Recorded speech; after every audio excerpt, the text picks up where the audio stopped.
নূহ আলাইহিস সালাম একটানা 950 বছর আল্লাহর পথে মানুষকে ডাকার পরে আল্লাহ বলছে আল্লাহ লাগবেন। তো 950 বছর পরেও নূহ আলাইহিস সালাম বাবা বিরক্ত হয় নাই। এবার যখন চূড়ান্ত পানি উঠে গেছে, ওয়াফারাত তান্নুর, কোরআন শরীফে আছে নূহ আলাইহিস সালাম দেখছে চুলার ভিতর থেকে পানি উঠে গেছে।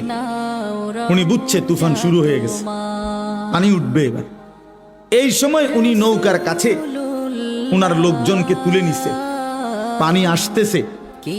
উনার একটা ছেলে কেনান কাফের, এই ছেলেটা এই শেষ টাইমে 950 বছর পরে ছেড়ে দিচ্ছে নৌকা।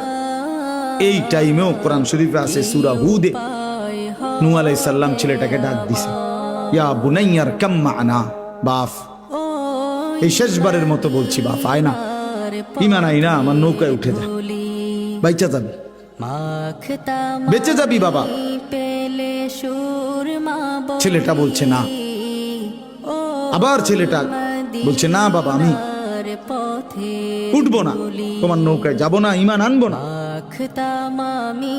তো নূহ আলাইহিস সালামের ছেলে কেনান, কোরআন শরীফ আছে এই কাফের ছেলেটা বলল সাআবি ইলা জাবালি ইয়াসিমুনি মিনাল মা, বাবা আমি ওই উঁচা পাহাড়ের উপরে গিয়ে আশ্রয় নেব, সেই পাহাড় তোমার ক্ষুধার পানি থেকে আমার বাঁচাই দিবে।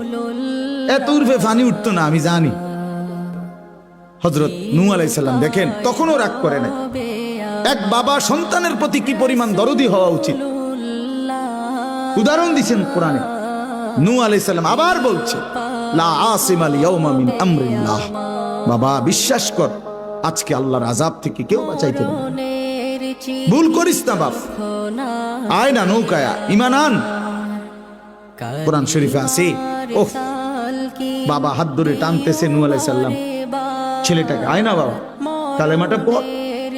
ছেলেটা হাত ছেড়ে দিতে চাইতেছে, না আমি ঈমান আনবো না।